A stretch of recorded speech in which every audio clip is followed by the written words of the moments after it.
Ready to pop the question? The jewelers at BlueNile.com have got sparkle down to a science with beautiful lab-grown diamonds worthy of your most brilliant moments. Their lab-grown diamonds are independently graded and guaranteed identical to natural diamonds, and they're ready to ship to your door. Go to BlueNile.com and use promo code WELCOME to get $50 off your purchase of $500 or more. That's code WELCOME at BlueNile.com for $50 off. BlueNile.com. Every team, every topic, everywhere. This is Believe.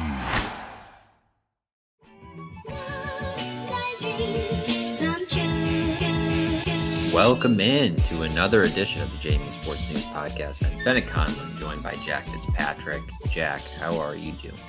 I'm doing fantastic on this Monday. How are you today? I'm good. Yeah? Oh, yeah. You know what would make today even better?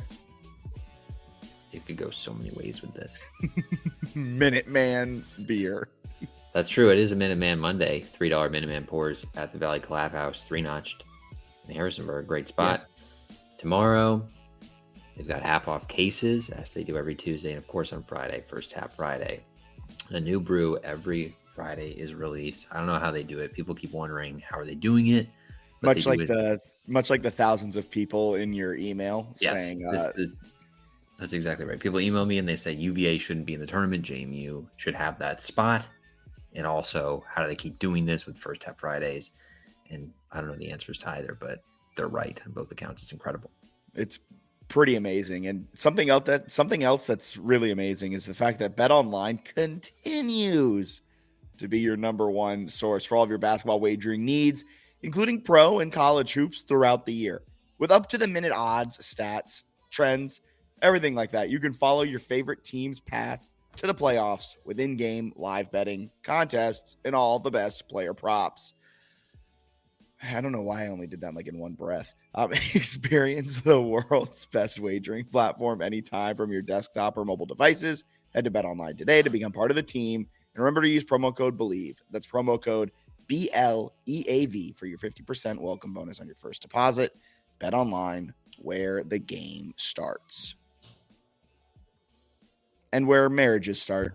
There's a reason Christopher William Jewelers has been voted Best of Virginia year after year. It's not just one thing that sets us apart. It's everything. It's the selection, extensive and unmatched, with every engagement ring, loose diamond, and fashion jewelry chosen for quality and brilliance. It's the service. From our diamond experts to our master goldsmith, our team shares a passion for what they do, and it shows. It's the atmosphere, both glamorous and laid back. See for yourself why people can't stop talking about Christopher William Jewelers in Harrisonburg and Weir's Cave. I love that read. Who doesn't? Rolled through the advertisements, probably the quickest we've ever done it here on the JMU Sports News Podcast presented by BetOnline. Are you ready to dive into a loaded episode today? Always. Where do you want to start? Let's start with the men's basketball boys. Man, you are following my outline to a T. I absolutely love it. You're very welcome. All right, men's basketball. They survived the scare against Georgia Southern. A tale of two halves, whatever cliche you want to use, they pull out a win. It wasn't pretty for 20 minutes, and they nearly destroyed any chance of bubble watching that we wanted to do because, I mean, essentially, it almost acted as a loss the way it's a close win against Georgia Southern. But what were your kind of main takeaways? And then we can just kind of riff from there. Yeah, they played, 80 minutes of basketball last week, and 60 of them were awesome, right? They demolished Marshall on Wednesday in one of the more complete road games they've played all season. Great win there. They boost sort of their metrics a little bit because they won by so many points. And then they just have an awful, dreadful first half against Georgia Southern. Down 15 at the break. They're down 19 at one point. Then they outscore them by 21 in the second half, win by 6.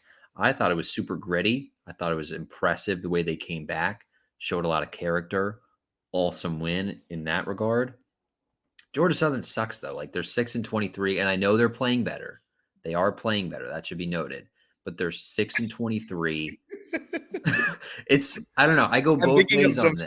I'm just thinking of some things I saw across social media after the win where they're like, don't be fooled by the record. This is a really good basketball team. And it's just like, they're not. They're good offensively. They're somewhat better at home, but like if JMU thinks of itself as an AP top 25 type of team, if they think of themselves as, maybe a 10 or an 11 seed in the NCAA tournament, getting in there as an at-large, maybe a 12 seed, that's a game you have to win by at least 15. Yeah, Like I'm not like it was a gritty win. It was an amazing win. It was fantastic. But like I'm not poo-pooing this win. I was electric driving home, going bananas as they were coming back. And I love winning no matter how it is. And honestly, that type of win's kind of a little bit more fun, but it's not a very good Georgia Southern team. No, and the Sun Belt's got to do a little more schedule-wise, some of these teams to make themselves not awful, because they played only I think it was 2 home games, or 3, I guess, with the Buffalo game. Georgia Southern only played 3 non-conference home games. They lose to Jacksonville by 2, a good UNC Wilmington team. They only lost by 5. Then they lost to Buffalo by 1. All these other games are going on the road or playing neutral sites, which I think a lot of that is probably just like trying to cash paychecks in some regard for some of their like power conference games they went on the road. But it kind of makes these teams in the Sun Belt have really poor metrics. Some of that is obviously they're not playing home games. Some of that is that they kind of just suck. So it's like a combination of them playing in a place where it's harder to win and then also not being good at basketball. So JMU's resume, like 26-3, is awesome. And like as a fan, you should be stoked about that. I still don't think it's enough to give them an at-large, which sounds a little bit crazy, but it's kind of probably the reality that they're facing.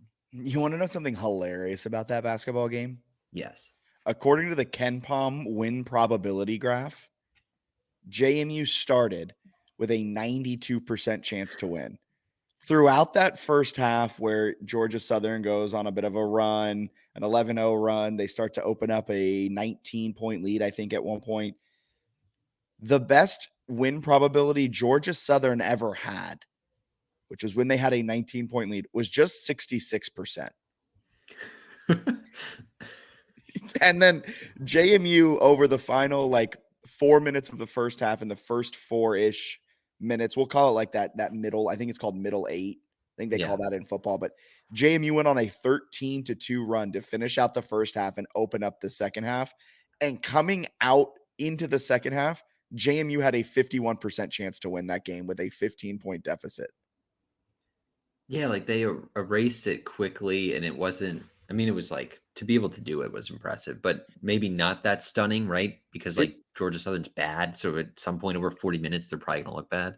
Well, that's also kind of my point where the metrics love JMU so much in this game and also hate Georgia Southern so much that you're trailing by 15 at halftime and the metrics give you a 51% chance to win.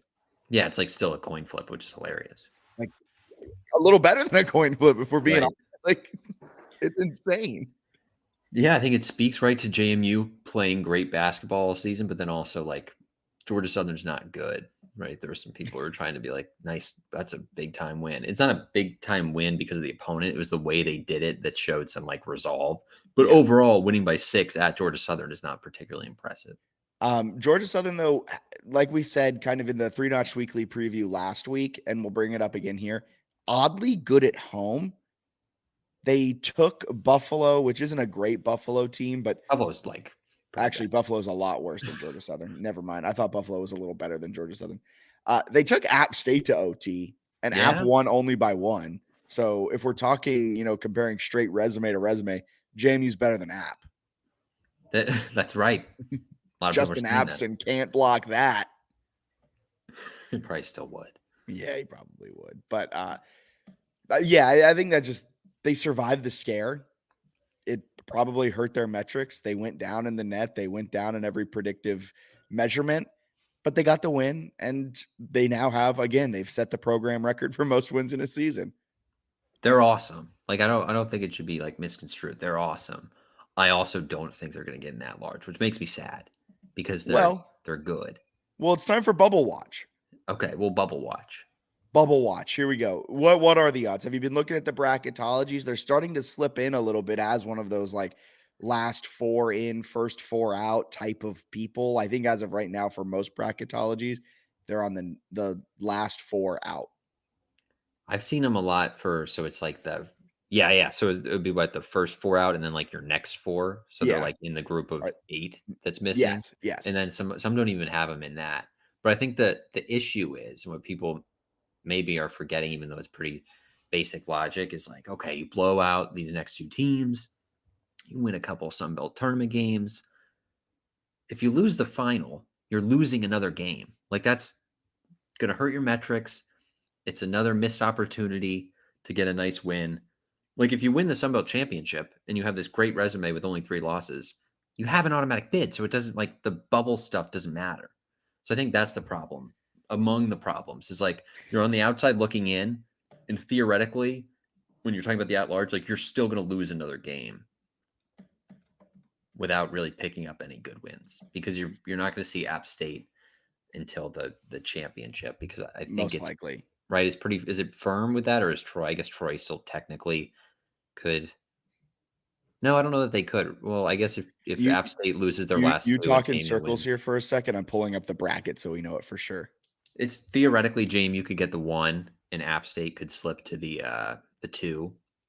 Wait, So just then look at your screen now for our podcast listeners on Twitter and everything.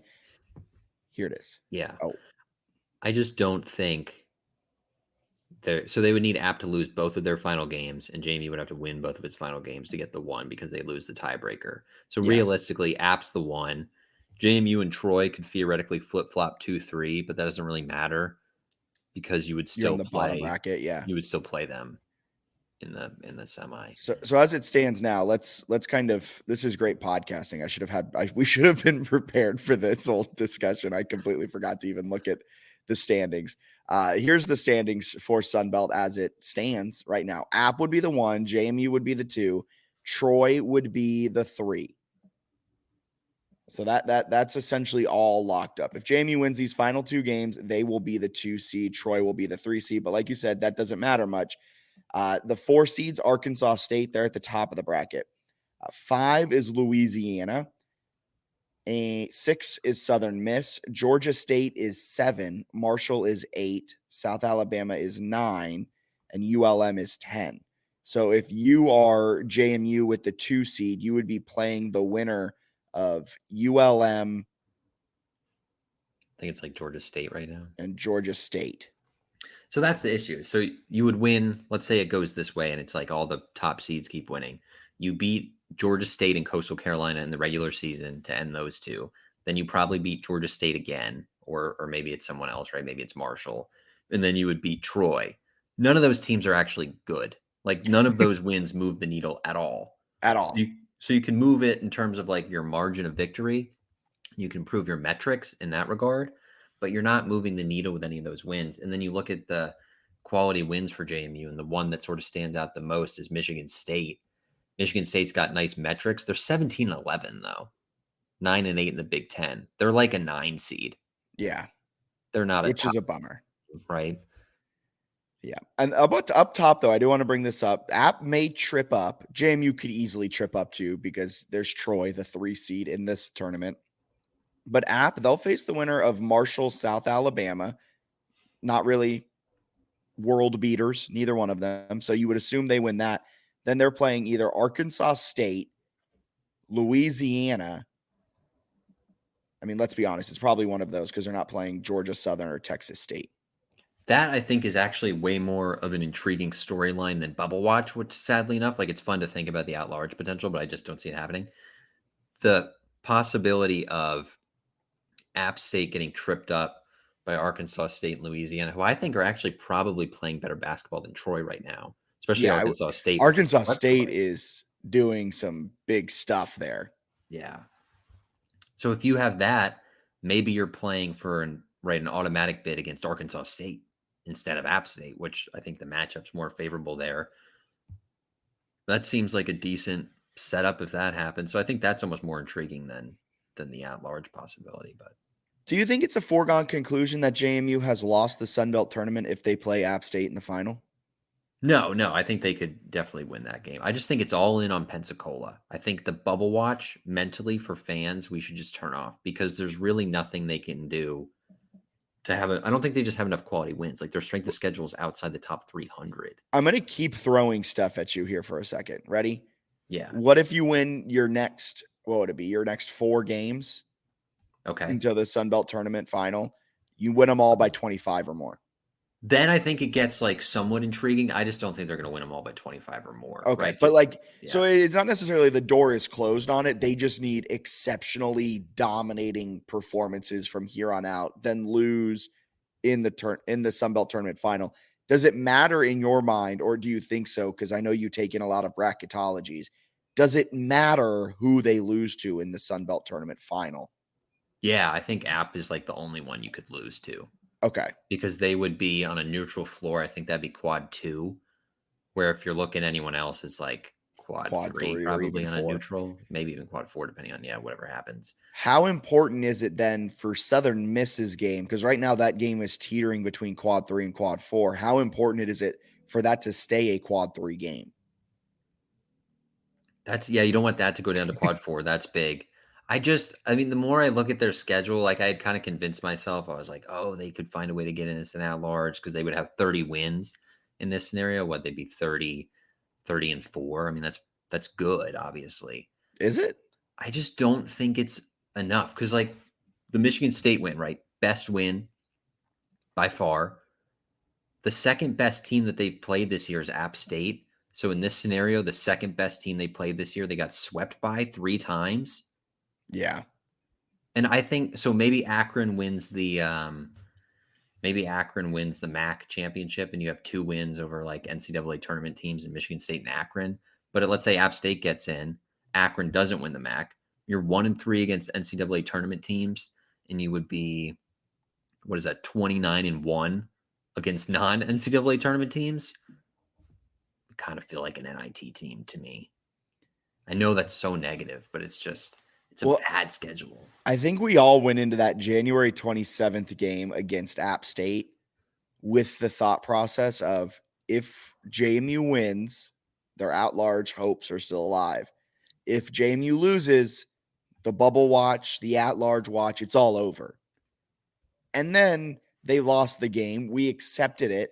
And then they went out and put 105 up on Coastal. They dominated their way through the rest of the schedule.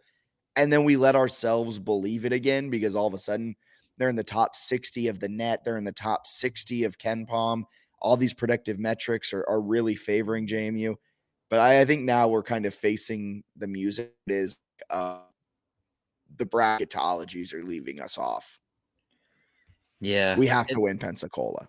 I think so too. I think that's the reality. I don't totally agree with it. Like I get why it would happen because of the strength of schedule, but like I've seen Virginia in the last 4 in or like a little bit more firmly in. And yeah, I see Justin here saying that Southern Illinois win could become Q2. That is true. They're 106th in KenPom. That would give you 2 quad 2s and only 1 quad 1. I saw a stat the other day that like I think 4 teams have gotten in before the at-large with like less than 2 quad 1 wins. So you'd only have the 1, and it would be Michigan State on opening night. It's just kind of a hard stretch. But maybe if you have Southern Illinois, a lot of things break your way. Possible. I just think the third app loss would be kind of crippling.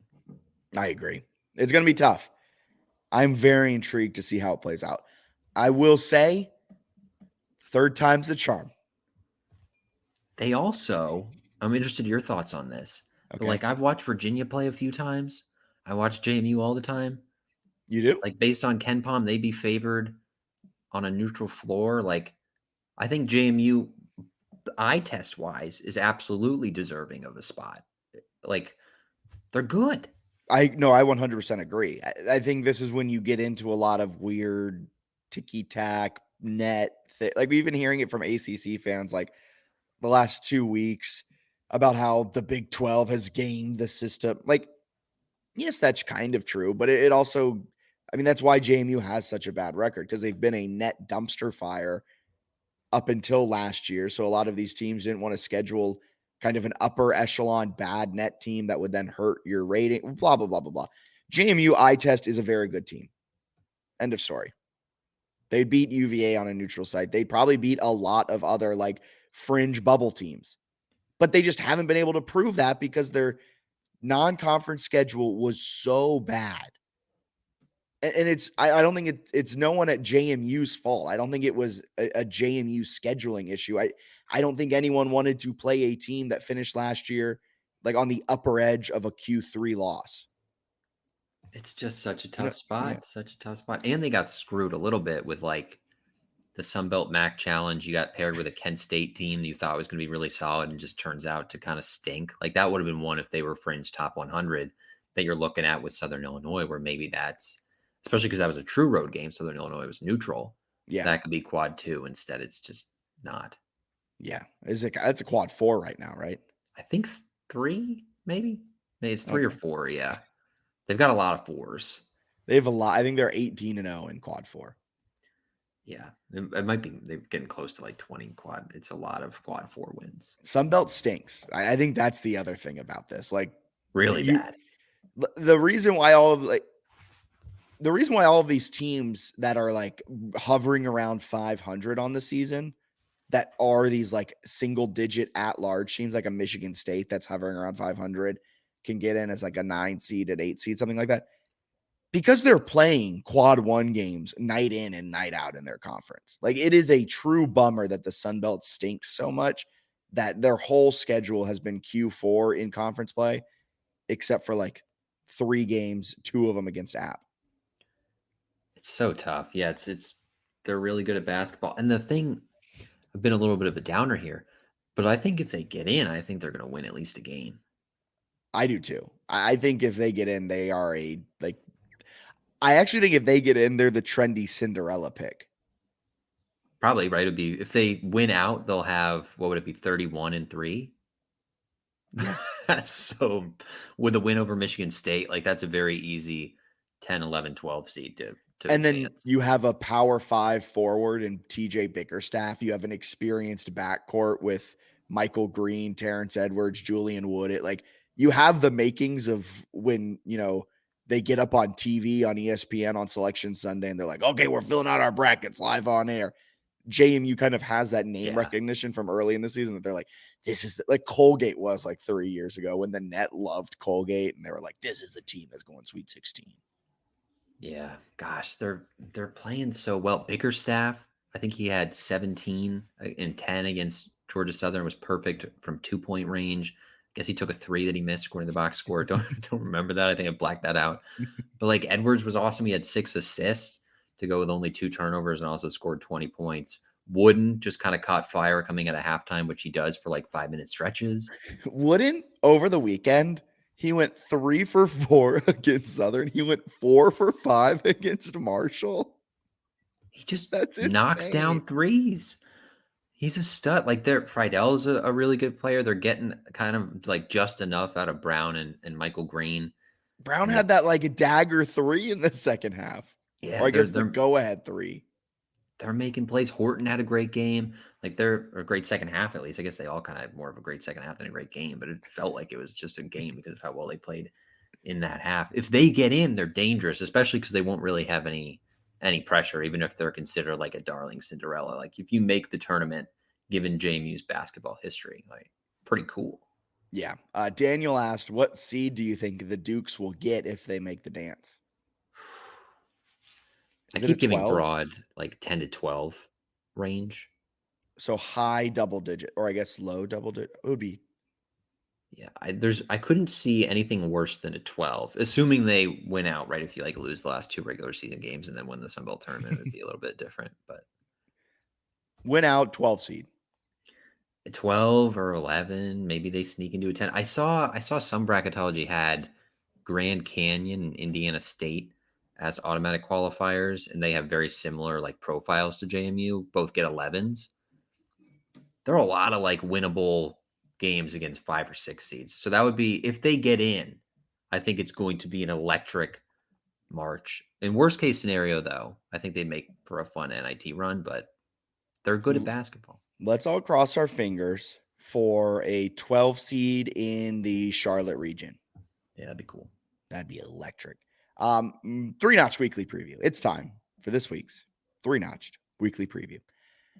Hit the road, final time. They're finishing the season out with 4 straight road games. They won the 2 last weekend. They're getting ready for 2 this weekend against Georgia State and Coastal Carolina. JMU, they played Georgia State just a few short weeks ago. And by weeks, I mean really not that long ago. February 15th, it was an 83-63 win at home against Georgia State. We kind of talked about it then. It's a favorable matchup. Georgia State has defense and offense. They're 204th in KenPom. JMU's defense should be able to shut down Georgia State pretty darn easily yet again, and their offense should be able to find a rhythm. Although Georgia State, kind of a good team at home, not necessarily dominant, but I don't think they're as weird as Georgia Southern.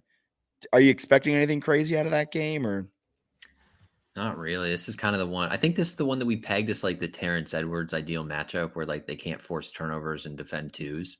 Yes. And he had 28 points last time. So it kind of feels like another one where and it's in his hometown and TJ Pickerstaff's hometown. Like there might be more JMU fans that are their family in attendance in this game rather than if football's any indicator of how the Georgia State attendance is going to be. Yeah. Yeah, that's an interesting point too. You could sort of see that in the Georgia Southern game where it wasn't like, oh, wow, this road crowd knows they're playing a really good JMU team and they're amped. It was like, oh, this place is dead. So if they can bring their own energy, and I think they will, like you mentioned, with those hometown connections, it'll probably go pretty well for them. I'm hyped for Coastal. I think they run the Chanticleers out of the gym. I agree with you. I love that you're hyped for them to beat up. I'm just really excited to finish out football the last 2 years with just dominating wins over Coastal. And this year we can finish out the regular season sitting back and watching JMU take it to the Chanticleers yet again. Coastal's defense ranks 328th in the nation. They do nothing well.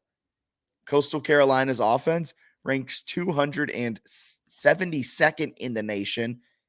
They turn the ball over a lot. They don't shoot it well. They have a sub 50% effective field goal percentage. They don't shoot free throws well. They get stolen a lot. I mean, it's a perfect matchup. They've won 3 in a row at home. I don't care. The last time they played, JMU's largest lead, or the largest lead in the game, they led 100-53. It could be a bloodbath. Like, it could be very bad. Anything you're looking for specifically? I think the one thing that I am is that outside chance, like you mentioned, that they just stomp these two teams. Like Georgia State, I think KenPom's got that as like an 8-point spread. If you win that one by 20 and Coastal Carolina, which has a 15-point spread, by like 30 or 40, you actually get kind of interesting going into Pensacola, where I think they would be included on the like most brackets that have them as like the near out. All right, let's buckle up. It's going to be fun. It should be fun. Moving over to JMU women's basketball. They split the weekend, a win over Southern and then a loss to App State on the road. To me, the biggest storyline with women's basketball right now is Heaven Bristow and Susha Kozlova's injuries. Yes. The way I was seeing the standings, the top 4 like bye seemed pretty easy. You either need Georgia State to lose once, or I think Corey Spector explained this one on Twitter. I'll go find it while you talk this through. But it's basically like they just need Georgia State to lose once, or they have to win one of these last 2 games, and Coastal's pretty bad, so Wednesday gives you a good chance. So my guess would be if Bristow and Kozlova are like close but not fully there, they would rest for these 2. Kind of feel like you need at least one of them for the Sun Belt tournament to have a great shot. Although I was actually impressed with the way they fought in the fourth quarter against App State. Peyton McDaniel had a stretch where she scored like 3 or 4 baskets in a row to pull them back from a double-digit deficit. She was just sort of like grabbing the ball on a rebound, running all the way up the court, going just past the 3-point line, then going immediately into a step-back move and like swishing threes. It was pretty electric to watch. So they've got the firepower there if they can get one of those 2 or maybe both of them back to, I think, contend for the Sun Belt title, which is would be a decent year. So Corey Spector at Corey_Spector5. Great follow. Highly recommend you go check him out on Twitter if you're not already doing so. 2 games remaining. Women's basketball is 2 games in the clear for a top 4 seed. The Dukes own the head-to-head tiebreaker over ULM, Southern Miss, Louisiana, but not Georgia State. So, how that all shakes out. You see right now JMU is in 4th at 11-5, 2 games above ULM, Southern Miss, Georgia State, which is why he said they own the head-to-head over ULM and Southern Miss, but not Georgia State. Bottom line, if they win on Wednesday, all tiebreakers are put to rest, and the Dukes get that double bye. If Georgia State loses to Marshall, they get a top 4 seed. Even if JMU would be tied with Southern Miss, Louisiana, and or ULM, the Dukes own the tiebreaker over all 3. The Dukes can finish as high as 3rd and as low as 4th, essentially. So you win 1 game or Georgia State loses 1 game, you're good. Yeah, so should be good on the top 4. I guess the big value you could get theoretically is if you get the 3, then you don't have to play Marshall until the final because that's obviously a tough matchup. But Troy, I think, looks like they're in the 2, also very good. So kind of whoever you get in the semifinals and finals, if you're able to get there, they're both going to be really good at basketball. Yeah, and at the end of the day, you need your two of your better players back. Yeah, and you could see like the defense was kind of looked a little bit tired at times against App State, which missing 2 of the best players on your roster, the rotation gets a bit shorter. That kind of makes sense. It's hard to win road games. It's really hard to win road games if you're a mid-major without 2 starters. Yeah, 100%. Ready to pop the question? The jewelers at BlueNile.com have got sparkle down to a science with beautiful lab-grown diamonds worthy of your most brilliant moments. Their lab-grown diamonds are independently graded and guaranteed identical to natural diamonds, and they're ready to ship to your door. Go to BlueNile.com and use promo code WELCOME to get $50 off your purchase of $500 or more. That's code WELCOME at BlueNile.com for $50 off. BlueNile.com. Who do they have this weekend again? Remind me. You got the Wednesday game against Coastal, which I think is probably the most winnable, and then Friday you play at Old Dominion, which I think Old Dominion right now is right there in the 3, if I'm not mistaken. So my guess would be that game would decide the 3rd or 4th seed. Awesome. Do you have anything for news or snooze, or do we pass that today? Skip it today, folks. Whew, no storylines, no quotes, nothing big. You know what is a big storyline? You know what's a big storyline that you could have included? JMU lacrosse ranked number 2 in the latest poll, their highest ranking since 2000 when they were ranked 2nd. They're behind only Boston College, the team they beat in 2018 in the national championship. Big time ranking for JMU, who's coming off of a win against Albany, the Great Danes. I almost said the University of Great Danes. Over Albany. They played that game without Isabella Peterson. Yeah, she got a red card, I guess, against Towson. Got fired up. Insane to get a red card. But it didn't matter. Maddie Epke does what Maddie Epke does and scores lots of goals. So JMU pulls that out. They now move to number 2 in the latest polls. They're still undefeated. A big time win for them. Yeah, they've scored at least 15 in every game so far this year. Is that good? Which is quite a lot. But then also to lose Peterson halfway through the Towson game, not have her against Albany and score a combined 41 goals in those 2 games is they're scary offensively. Defense seems like it's coming along. It's early, but national championship aspirations. Big time. This team is looking dangerous. This team looking almost a little better than maybe that 2018 squad. Although that 2018 squad was loaded, but so's this one.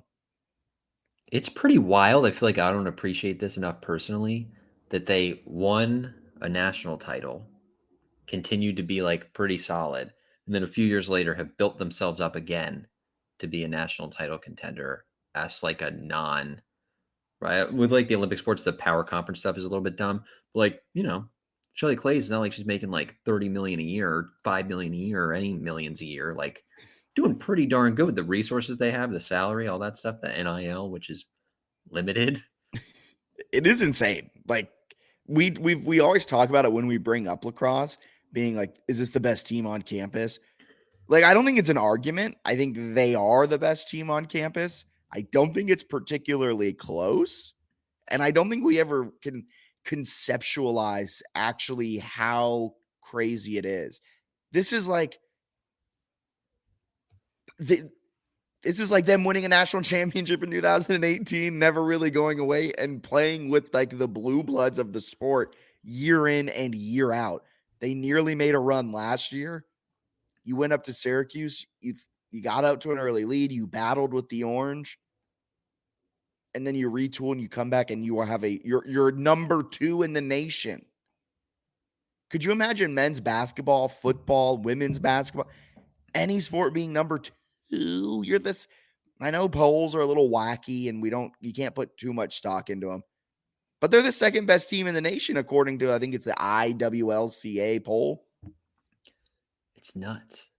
It's just absolutely nuts. It's a chance to be just like bar none the greatest sports year in JMU history. It's a little early, but like football did some incredible things. What men's soccer is really good. Volleyball and women's soccer both got at-larges too. Yeah.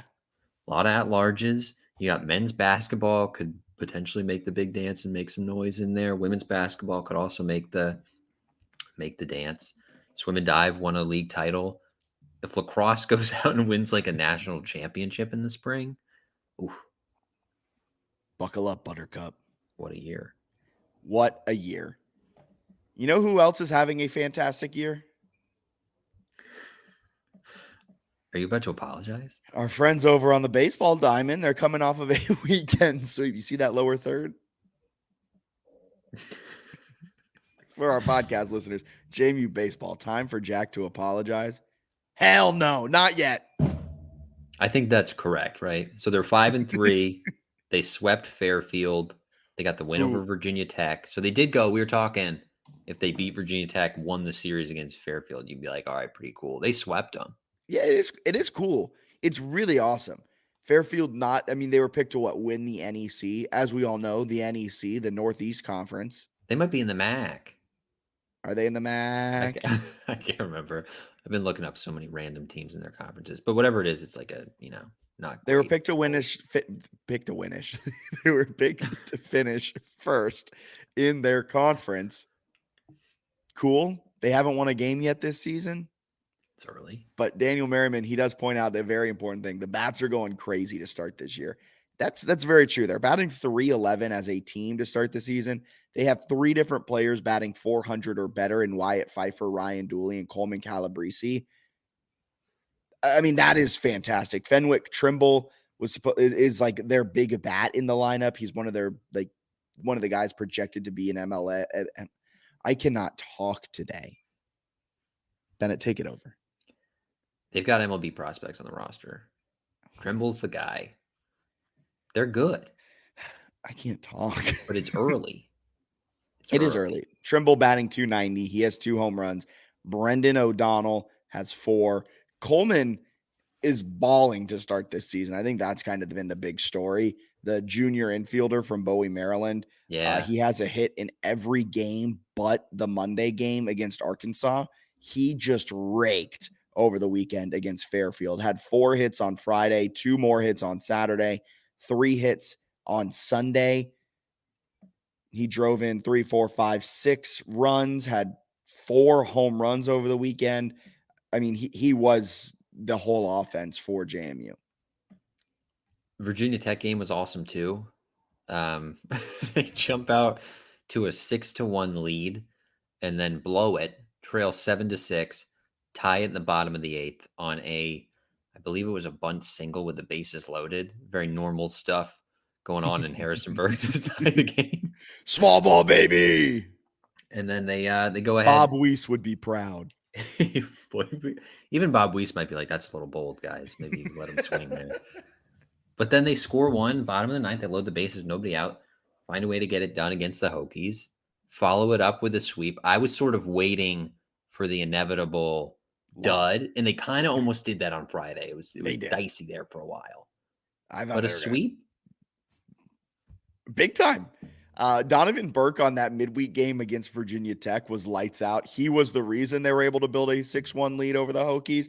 He went 6 innings, allowing 6 hits, but just 2 runs came around to score, and he struck out 7 Hokies while walking just 2 of them. He was fantastic and a big reason why they won that Tuesday game. Or I guess it was a Wednesday game. I'm all over the place. You can't trust anything I'm saying. But I mean, some of their starters are doing very well. Ryan Murphy, a 5.19 ERA early on in the season, but he has only allowed 5 earned runs. Max Cool is doing a good job. Todd Mazzocchi, little struggling a bit to start the season, but he has started 2 games. He started, what was it, the Fairfield game? Yeah, the Fairfield game where that Friday where they hit him around a little bit. And That was kind of a tough summary for Todd there. He started 2 games. But no, yeah, he's off to a rough start with the first 2, but I think they've thrown him early in those series. I imagine they think he's a Friday starter, yeah. So we'll see what goes on there. They've got Mason on Wednesday. Mason sucks like real bad. Oh, I thought you meant like Mason, the player for them. No, sorry. They got because they used to have Mason Dunaway, and you were like, he's I think about to come back from injury per Katie's tweets. I think it was him. So they'll get him back soon. That's good. But they got George Mason Wednesday. George Mason's terrible. Then you got 3 against Cornell at home. Cornell, I think, took 1 from Georgia Tech in its opening series, but they're projected to finish toward the bottom of the Ivy League. You're looking at least 3 or 4 there. You might want all 4. Then you got VMI, Richmond, East Tennessee, Niagara. It's a winnable start. It's a great start. We have listener questions later. I'm going to do Dom's now for you. I think they have 11 games, I believe. Yeah. Yeah, 11 games between now and the start of Sunbelt play. How many of those do they need to win heading into league play to, in Dom's words, feel good about the trajectory of the team this season?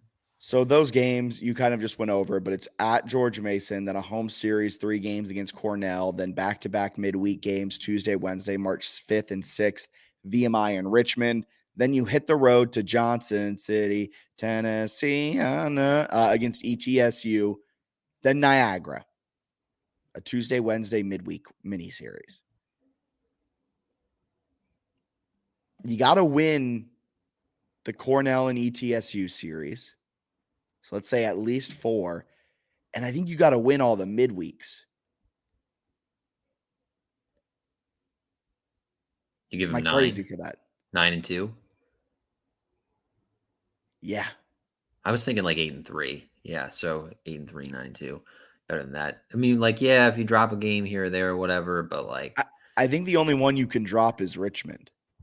Yeah, because these teams are not great. So then is this one of those situations? I feel like baseball's RPI is real effed up, where like you can win a game and it still hurts you at the end of the year because the team sucks so bad. Kind of, yes. Yeah, like so they're not positioned to be an at-large team. This is such a bad non-conference schedule that there are. Well, I mean, actually, I take that back because in the Sun Belt, you actually have like good games. And they got Virginia Tech and Arkansas. Yet you lost 3 of the 5 games of those. They battled against Arkansas. You think the committee's not going to say, "Whoa, 6-4 loss"? That's one battle on the board for the Dukes. I will say I'm not going to fully apologize, but I'm very happy to see that they're playing this way, that they're coming out well. I think for me, their offense is outperforming the expectations. I'm really interested to see how the pitching staff holds up and how the pitching staff does. We won't really get to see it, I think, that much in non-conference play, but I'm very excited to see how the pitching does once conference play starts. That even goes over to the lineup too, because they're not facing high-end pitching right now. The only high-end pitching they faced off against was Arkansas, where they were shut out one time, held to 5 in another. So when they faced great pitching, the offense did break through to keep that first game a little close. They did put up 7 on Sunday. So the lineup is capable. I'm very interested to see what the pitching staff does against better bats. No shade at all meant for Fairfield, but Fairfield is a far cry from Carolina. Pitching was supposed to be a strength, right, coming into the year? They say that every year. That's true. But a lot of winnable games. They should have a real tasty record going into Sunbelt play. But yeah, the competition obviously increases a good bit once you get into league play. Yeah. I mean, we've talked about every podcast. Coastal, Texas State, ODU. Even, I think Arkansas State started 7-0 with a win over Ole Miss in a midweek. Yeah. All right, maybe they can play baseball. Troy's a baller, and you're finishing the season at Troy. It's going to be tough. The Sun Belt is a murderer's row. I'm excited because 5-3 is better than I expected. It's much better than I expected. I'm waiting with bated breath, though. I think that's fair. It's still early, and it's almost more concerning that they have such an easy stretch where like you just can't stumble much here for 11 games, which is kind of hard. Especially in baseball. Yeah, especially like it's cold, and I can't imagine there's going to be like droves of people watching them play Cornell. So you kind of got to like bring your own energy even at home. It's tough. JMU is one of the rare teams north that play so many home games in February and March. Yeah. It's very interesting. It's an interesting approach because most teams up north, they'll play like probably half the amount of games JMU is playing at home. And then the rest will be like down south to stay warm. Like West Virginia started the season against Stetson, then came to Charlotte. And I think they'll have another away series. Virginia Tech, something similar. Virginia Tech played Rhode Island at home after starting their season at Charlotte. So very interesting that the first two of the first three series JMU will play are at home. And they got a lot of home games. Yeah. Good start. Great start. I'm not apologizing yet. I will in a little bit if they continue winning. I think my thought, I don't really think you can give a true deserved apology until we're decently into Sunbelt play. I agree. Even if they go 11-0 over the next, if they go 11-0 the next 11 games, that doesn't mean anything. I'm going to say that's not an apology. Like an apology is when you start Sunbelt play, like winning your first two series and like looking good doing it. I think you could even get away with no apology unless they make like a regional, right? Because what are you apologizing for then? Congrats on a moral victory. I also like how you're pawning this all off on me. Like I'm the only one of this podcast duo that has had issues with the baseball team. Yeah, you, Jack, can't apologize until they get to an NCAA regional. I don't know how I skewed it in my head to be like, well, Jack has to apologize, but I love that I've done that for myself where it's like, this guy doesn't think baseball's He's doing off enough. the rails. I've tried to tell him what's right, but he just won't listen to me. I'm over here like, hey, if they beat Virginia Tech, extend the contract another few more years. They swept Fairfield, give him a lifetime deal. Jack, on the other hand, wants to just fire him yesterday. Exactly. But yeah, they have a lot of baseball left before there are any official apologies. But a very, very strong start. The bats have just been electric to start. It will be exciting to see how they all settle into a routine as this season really gets going. From one diamond sport to the other diamond sport, softball. They went 2-3 over the weekend against, They lost to South Carolina and Charlotte, and they had a perfect Sunday at the Gamecock Invitational. The losses to Charlotte and South Carolina were close ones where the offensive bats just never really find a rhythm. Pitching looks really solid. I think you tweeted it. A lot of stuff you can build on here. There's a lot of hope, but it feels a little tough with a losing record when those 3 games were all winnable. Yeah, they look like a regional team. I think they've got what it takes. And fortunately, kind of like baseball, you're going to have chances in conference play to like grab some nice wins. South Alabama wins a good one. South Alabama's pretty good. They're off to a nice start this year. I think, yes, they beat South Carolina during this tournament. So that's like a real nice win for South Alabama. They're going to be one of the best teams in the Sun Belt, projected to finish second. So that's a huge win for them. Not a conference game, but one that they can sort of add to the resume. The Villanova one from last weekend's another decent one, but Villanova's off to a pretty slow start, so they need to turn it around for that really to be a quality one. UMass isn't very good, so that one's kind of just a throwaway. Nice game at the end of the weekend to get an easy-ish win. Charlotte and South Carolina. Oh, missed opportunities. They played well. But they led South Carolina 2-1 going to the bottom of the 7th on the road. End up losing 3-2. They lost the first game to Charlotte in extra innings, 2-1 in 8 innings. The other one against Charlotte, they're up 1-0 through 3 innings, end up losing 4-1. Even if you just get one of those, feels like it would have been huge for like. Well, it's a 3-2 weekend. Yeah, and your at-large chances, you got one you can point to, especially because they really had ranked South Carolina in a true road setting, like on the ropes. Well, Charlotte's also a regional team, potential super Charlotte's regional legit. team. Yeah, like, Charlotte's very, very good. If you went 1-1 against the 49ers and then held on to win that Gamecock game, you're Right. at large, like, and you had all 3-1. That it's tough. It's tough, but they are playing well. The bats need to get a little bit more consistent. The pitching is fascinating because after the first weekend I came on here, I was like, Fleet is everything. Fleet is the ace. Everybody else get behind. Then she had kind of a tough second weekend. I think she pitched against UMass in this one, started against UMass, if I'm not mistaken. Yeah, she got a win in that one. And then I think she came in relief maybe of the first Charlotte game. She did some really nice stuff against UMass. 6 innings, 9 strikeouts, only gave up 1 earned, 2 runs total. Good stuff. But Peyton List, the Virginia Tech transfer, got a lot of velocity, is proving to be very legit. And Alyssa Humphrey's been phenomenal. She's been great. She pitched probably the best she's ever pitched in a JMU uniform, I think, against South Carolina. Kind of fell apart a little bit there late, but she was good in that one, and she started really strong in the second Charlotte game. And gave up some stuff a little bit after that. But I don't know, that group of List and Humphrey looking really good. You still have Molly Grubb from Virginia and Fleet. Like, it's 4 good ones. So they have the staff to make a regional and do some nice things. At some point, you kind of have to take advantage of those. Like, this is a great at-large thing because it's hard to win the Sun Belt tournament, right? It's not the CAA.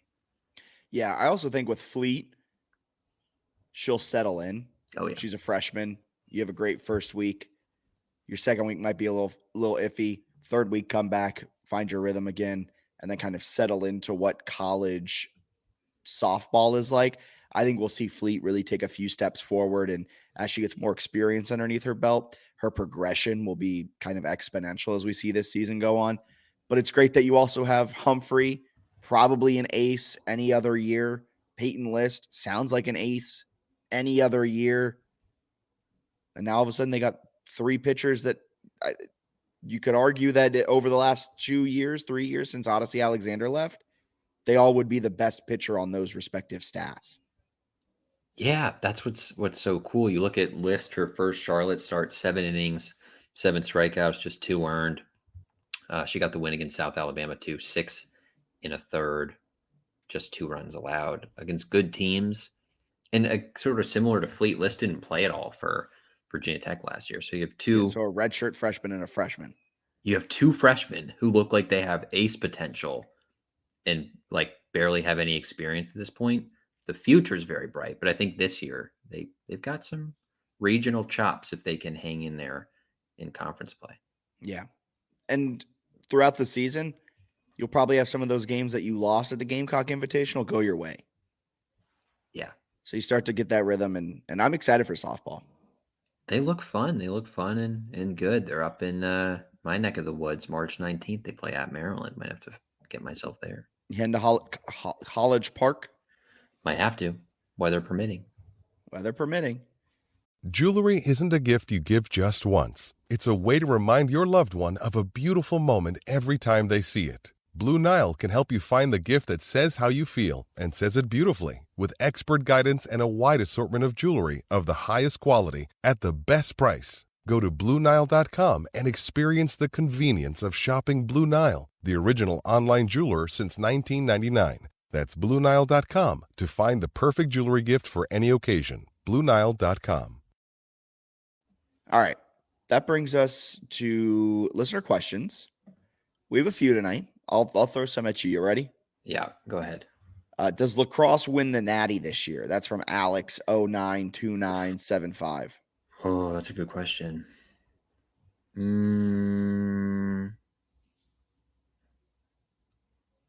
Yes, why not? Bold. Okay.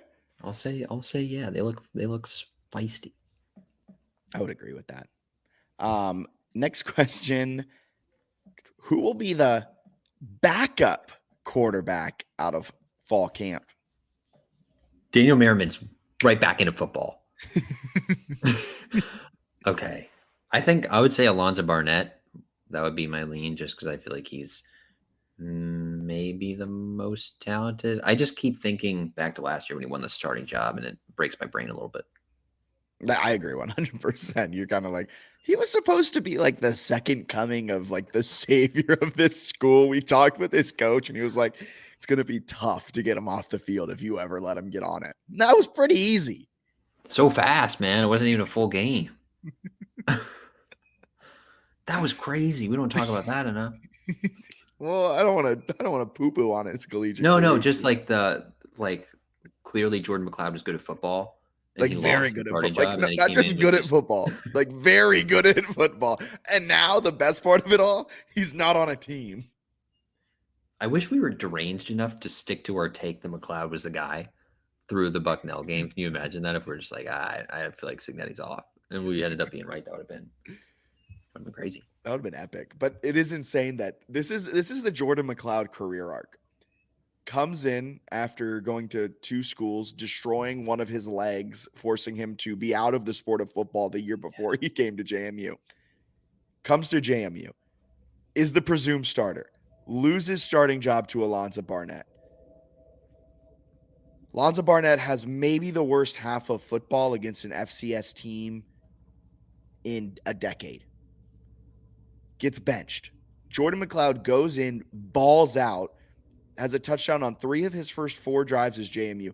Next week, helps orchestrate a 12-point comeback against UVA, the first time JMU had gone to UVA and won in over 40 years. Goes on to be the Sun Belt Player of the Year, leading JMU to the craziest success they've ever seen at any level of football ever. Decides to enter the transfer portal after Kurt Cignetti leaves. Is now not on a team. That's insane. Like, what a crazy journey. I also think I'm interested to see Barnett's growth because I feel like his coach was telling us that he's like this great leader and is like, and all he's that loved kind of in stuff. the locker room, it sounds like. I feel like he's going to vibe with Chesney really well. Yeah. I think because you only got Morris for 1 year. Yeah. And Barnett is a redshirt sophomore this year, so he'd be a redshirt junior next year. If Chesney stays, he may be the guy, and then you have 2 years of Barnett. Fascinating quarterback room. Billy Atkins is still there. Brett Griffiths is still there. Might have transferred years ago. He's still there. Came in against, was it Marshall when he came in for like a part of a drive? Yeah, and had an interception. Whatever he did, he came in. He threw a screen pass over somebody's head, but he has that cannon of an arm. And then we got Griffiths. Arguably the best arm that Cignetti's ever seen. I've heard reports saying that. Whoa. We're turning around like crazy at camp, man. Getting whiplash out there. There was a question. Where is it? Is McLeod at Duke as of now? I don't know if that career arc took you through it. He is not. He's not declared anywhere. I think the music has stopped until the spring, and he's without a chair.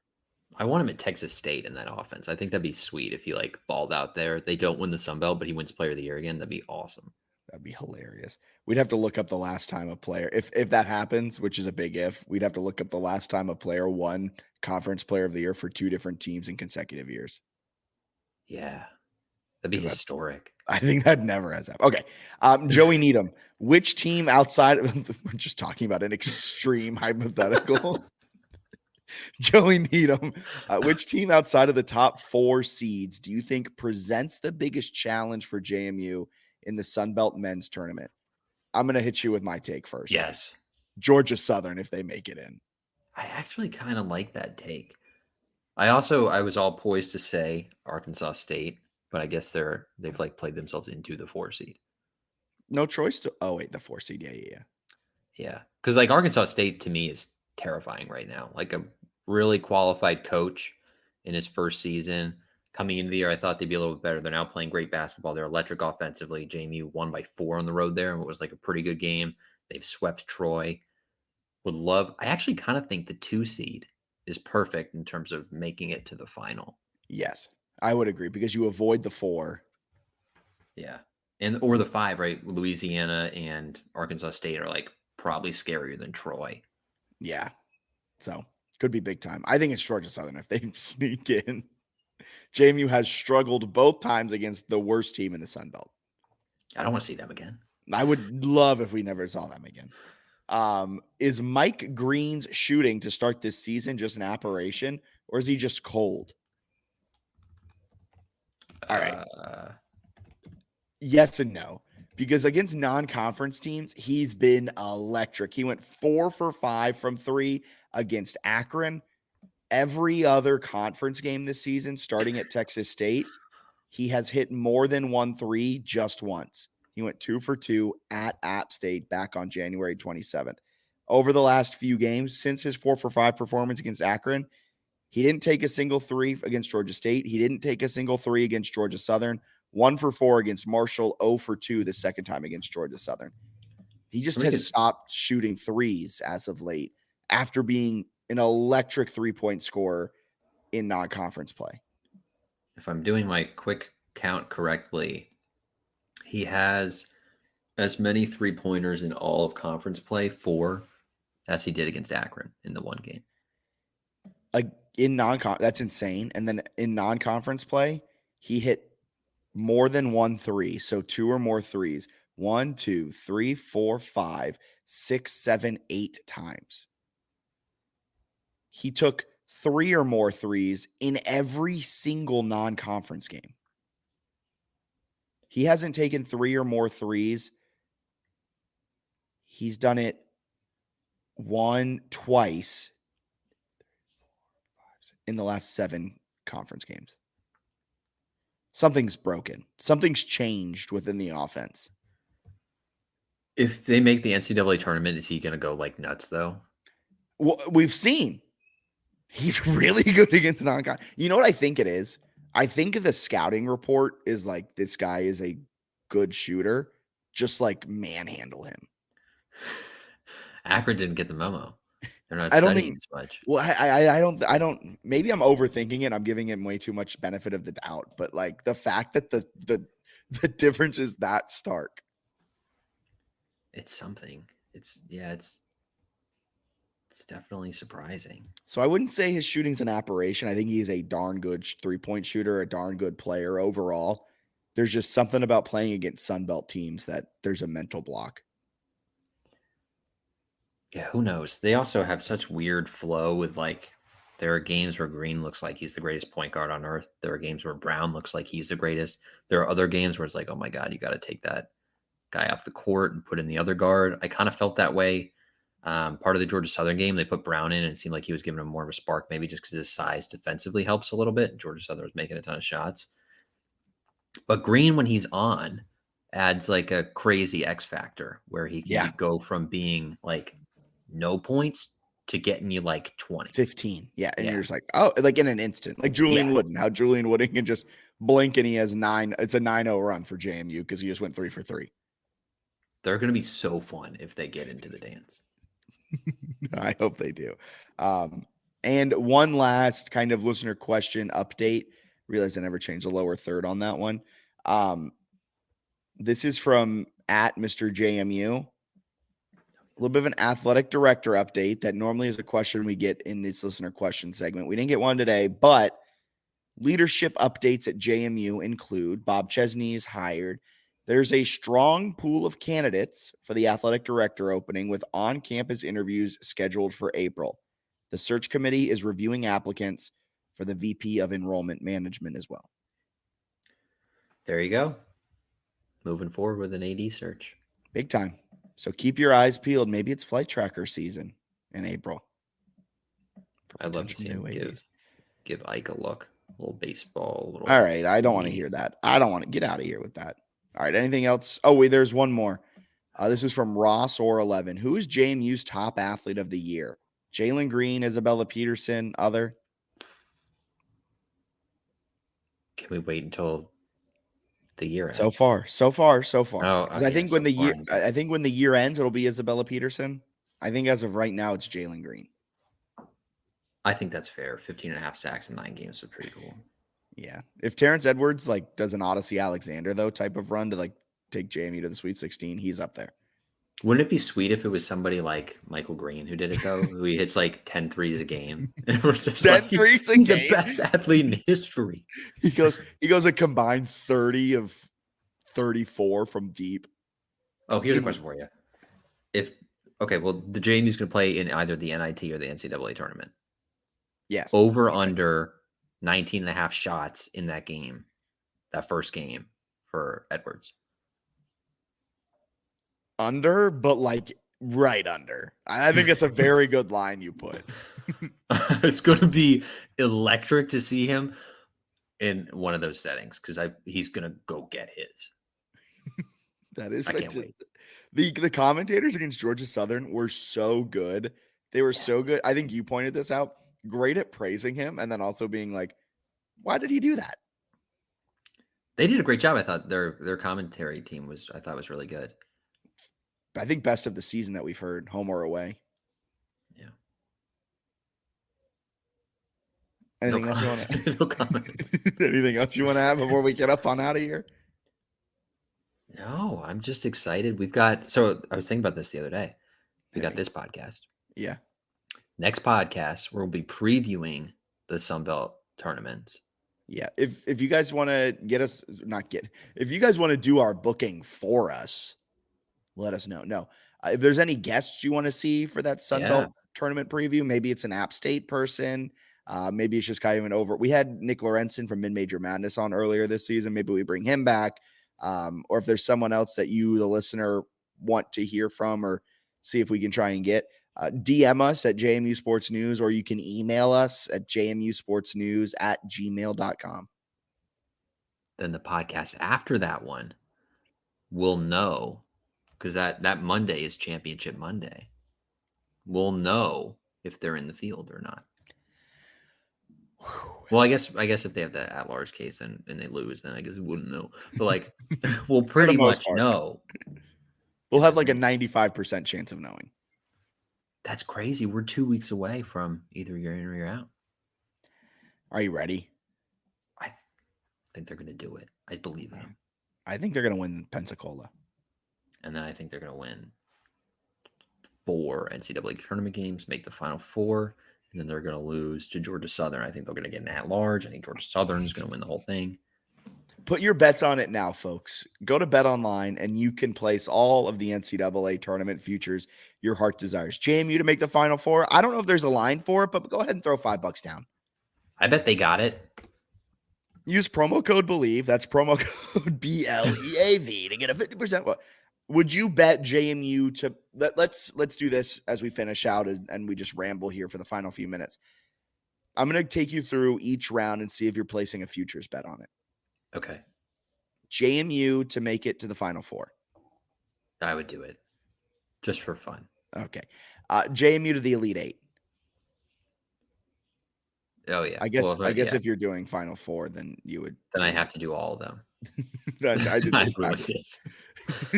I was hoping you would be no, and then do you think there's a legitimate chance that they're making it to the Sweet 16? Plus 11,000 on FanDuel. Sorry, BetOnline doesn't have it for JMU to make the Final Four.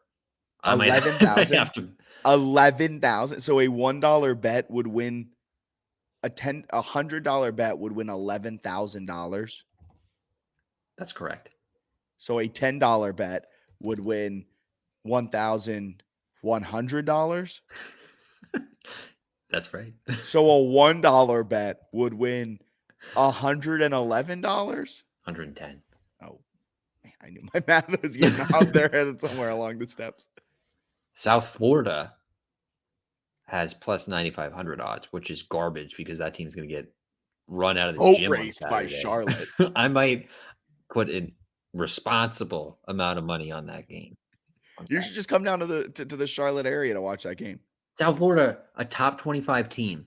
They have literally no chance of getting an at-large. How does that make sense? It's February 26th. They're a top 25 team according to the AP poll, and they have no chance of earning an at-large. Well, Arizona State is number 9. On that one dude's bracket. Make it stop. Well, the funny part about him putting Arizona, if you guys haven't seen, there's an AP voter that accidentally put Arizona State at number 9 with their 14-14 record. It was clearly a mistake, but everyone in the comments is like, he clearly meant Arizona. But the thing is, he ranked Arizona already at 6th. The replies were great. I saw someone else being like, he meant Auburn. They're like, Auburn's at 17. It's like, what? This guy? I don't know how he messed it up. It's pretty hard unless you're doing it like really, really fast. Like you just got to look over and not click Arizona State. Yeah. Well, until next time, folks, don't click on Arizona State. Believe in JMU. Anything else I should say? Go Dukes. Go Dukes. We'll be back next week with a full Sun Belt Tournament men's and women's preview. If you want to see any guest on, anyone from any other podcast, anything like that, let us know. DM us at JMU Sports News on Twitter, or you can email us. Email us with any of your thoughts, general musings, things of that sort at jmusportsnews@gmail.com. We'll talk to you guys next week. This has been the JMU Sports News Podcast, presented by Bet Online.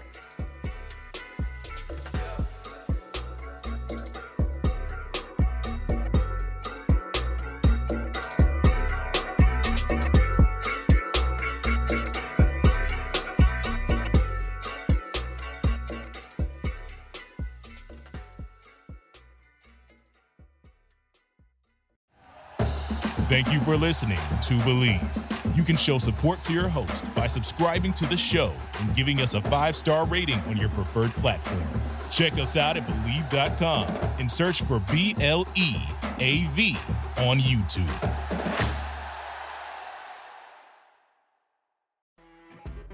You know when you're listening to a true crime story that has an unbelievable plot twist that makes you stop in your tracks? That's what our podcast, People Are the Worst, brings you with each episode. I'm Rachel. And I'm Rebecca. We're identical twins who love true crime cases that make you say, didn't see that coming, and we hate the people responsible for them. Listen to People Are the Worst now on Apple, Spotify, or wherever you get your podcasts.